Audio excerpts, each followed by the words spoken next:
خطبہ نکاح جو ہے اس میں میرے اور آپ کے آقا جناب محمد رسول اللہ صلی اللہ علیہ وسلم 3 آیات کی تلاوت فرماتے تھے. ان 3 آیات میں نکاح کا کہیں ذکر نہیں. خطبہ نکاح پڑھ رہے ہیں, آیتیں ایسی پڑھ رہی ہیں جس میں نکاح کا تذکرہ نہیں. تو دیکھنا یہ ہے کہ اللہ کے محبوب نے ان آیات کا انتخاب کیوں فرمایا ہے. پہلی آیت فرمایا ایھا الذین آمنوا اتقوا اللہ حق تقاتہ ولا تموتن الا وانتم مسلمون. اے ایمان والو, اللہ سے ڈرو جیسا کہ اس سے ڈرنے کا حق ہے, اور تمہاری موت اسلام پر آنی چاہیے, ایمان پر آنی چاہیے, تمہاری زندگی اسلام کے اصول اور شریعت کے مطابق ہونی چاہیے. یہ پہلی آیت نکاح میں پڑھی جاتی ہے.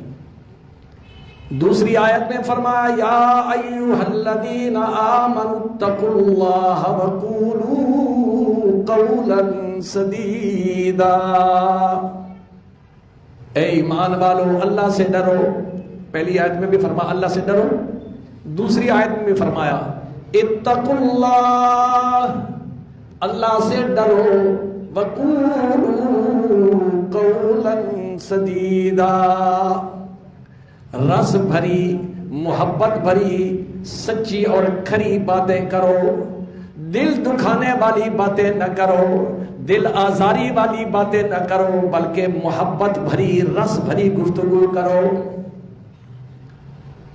یصلح لکم اعمالکم, اگر تم میاں بیوی اور سسرالی رشتے اور میکے رشتے والے محبت و پیار کی زندگی اور حوصلے والی گفتگو کرو گے, کیا فائدہ ہوگا؟ اللہ فرماتا ہے یصلح لکم اعمالکم, تمہارے بگڑے ہوئے کاموں کو اللہ سیدھا کر دے گا. تمہارے گھر میں پریشانی ہے تو اللہ پریشانی کو دور کر دے گا. تمہارے گھر میں اس چیز کی کمی ہے کہ اولاد نہیں, تو یہ جو تم نے رشتہ کیا ہے اگر محبت بھری گفتگو کرو گے تو تمہیں اولاد جیسا میٹھا میوہ بھی اللہ نصیب کر دے گا. اگلی بات وَيَغْفِرْ لَكُمْ ذُنُوبَكُمْ, تمہارا آپس میں رویہ محبت بھرا ہونا چاہیے. یہ کرنے سے توڑنے کی بجائے جوڑ کی باتیں کرو. اگر بچی سے کوئی غلطی ہو گئی ہے تو تمہارا کام ہے اسے پیار سے سمجھاؤ. اگر تمہاری اپنی بیٹی غلطی نہیں کرتی ہے, ماں نے کہا روٹی پکاؤ, نیند آ گئی سو گئی, بعد میں کیا ماں اسے مارتی ہے, باپ مارتا ہے؟ نہیں, صرف یہ کہ بیٹی آپ کو میں جگا کر گیا ہوں, دفتر جانا ہے, روٹی پکا دو. اٹھ کھڑی ہوتی ہے, اس کو تو کوئی برا بلا نہیں کہتا. لیکن جو بہو بنا کے گھر لایا گیا ہے, ساس کا رویہ جو پہلے ماں والی محبت تھی, آج اس کی بیٹی تو اپنے گھر میں چلی گئی ہے, دوسرے کی بیٹی اس کے گھر میں آئی ہے, تو ماں آج جو ساس بنی ہے وہ ساس نہیں ایک مصیبت بنی ہوئی ہے. اللہ فرماتا ایسا نہیں, محبت اور پیار بھرا پیار دو. جو دوسرے کی بیٹی آئی ہے اسے اپنی بیٹی سمجھو گے تو تمہارا گھر بنے گا. فرمایا وَيَغْفِرْ لَكُمْ ذُنُوبَكُمْ, اللہ تعالیٰ تمہارے گناہ بھی معاف کر دے گا. کسی کی بچی کی غلطی کو معاف کرو گے, کسی رشتہ دار پر رحم و کرم کرو گے, اس کی غلطی کو درگزر کرو گے, اللہ فرماتا ہے وَيَغْفِرْ لَكُمْ ذُنُوبَكُمْ, میں تمہارے گناہوں کو معاف کر دوں گا. اور پھر وَمَن يُطِعِ اللَّهَ وَرَسُولَهُ فَقَدْ فَازَ فَوْزًا عَظِيمًا. اللہ پاک یہ ساری گفتگو کرنے کے بعد کہتے ہیں بات یہی ہے کہ اللہ اور اس کی رسول کی اطاعت کرو گے نا, یہ تمہاری کامیابی ہے. تم نے نام و نمود کے لیے شادی کے بڑے چوڑے انتظامات نہیں کیے, سادگی کے ساتھ زندگی گزاری تم نے, اور سادگی کے ساتھ بیٹی کو رخصت کیا, اور بیٹے والوں نے بھی سادگی کے ساتھ معاملہ کیا. اللہ فرماتا ہے فقد فاز فوزا عظیما, اللہ رزلٹ سنا رہا ہے تمہارے لیے, یہ کامیابی کا رستہ ہے. دنیا کسی پر راضی نہیں ہوتی، دنیا تو خدا پر بھی راضی نہیں ہے. فلاں کو کیوں دے دیا ہے، مجھے کیوں نہیں دیا ہے، فلاں کے پاس پیسہ زیادہ ہے میرے پاس تھوڑا ہے، یہ اللہ سے شکوہ ہے نا. تو اللہ فرماتا ہے وَمَن يُطِعِ اللَّهَ وَرَسُولَهُ، جس نے اللہ اور اس کے رسول کی تابعداری کرتی ہوئے زندگی گزاری ہے، فَقَدْ فَازَ فَوْزًا عَظِيمًا، اس نے بہت بڑی کامیابی زندگی حاصل کی ہے. یہ 2 آیتیں ہوں گی. بات کیا چل رہی تھی کہ نکاح میں اللہ کے حبیب نے 3 آیتیں پڑھی ہیں، اور وہ 3 آیتیں ایسی ہیں جن کا نکاح کے ساتھ تعلق ہی کوئی نہیں ہے، کوئی نکاح کا ذکر اس میں نہیں ہے. کیوں انتخاب کیا گیا؟ 2 آیتوں کا ترجمہ ذکر کیا گیا. تیسری آیت سنیے، فرمایا یا ایھا الناس اتقوا ربکم الذی خلقکم من نفس واحدہ، اس اللہ سے ڈرو جس نے تمہیں ایک جوڑے سے ساری کائنات کو بنایا ہے.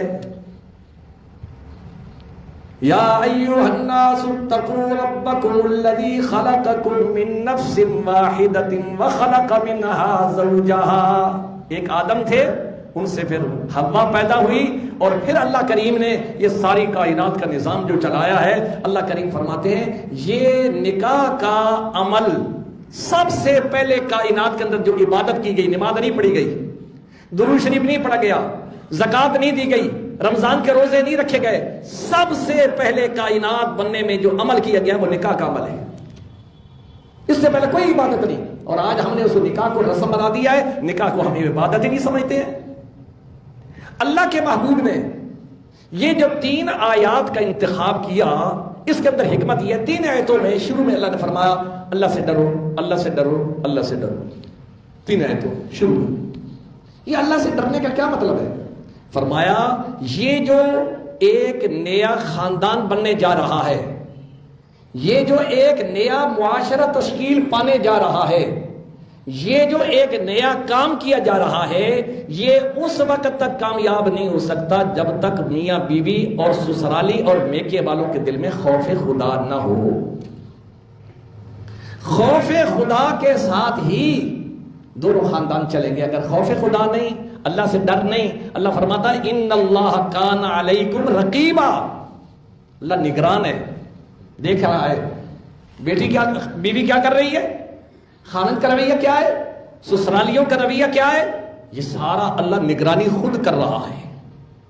اس لیے کہ اللہ کی اس امان میں یہ سارا کام ہوا ہے.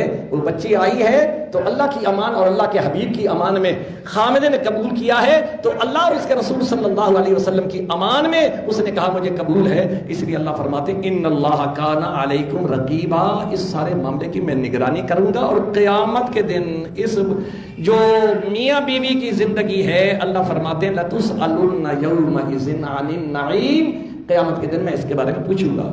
تمہیں میں نے بیوی دی تھی، تمہیں زندگی کا ساتھی دیا تھا، تمہارے سکون کا بندوبست کیا تھا، تو نے اس کے ساتھ زندگی کیسے گزاری ہے. اور بیوی کو کہا جائے گا اللہ کی طرف سے میں نے تجھے ایک خامن دیا تھا، سرپرست دیا تھا، زندگی گزارنے کا ایک اصول بتایا تھا، تو نے زندگی کیسے گزاری ہے. تو تینوں آیات میں خطبہ نکاح میں یہ اللہ سے ڈرو، اللہ سے ڈرو، یہ چیز خاندان، یہ پولیس سے نظام نہیں ٹھیک ہوگا. عدالتیں آ کے ہر وقت گھر میں نہیں کہیں گی میاں بیوی لڑے ہوئی ہیں. یہ خوف خدا ہی ہے جو ان کے گھر کا سکون بحال بھی کر سکتا ہے، اور اگر خوف خدا نہ ہوا تو وہ گھر برباد بھی ہو سکتا ہے.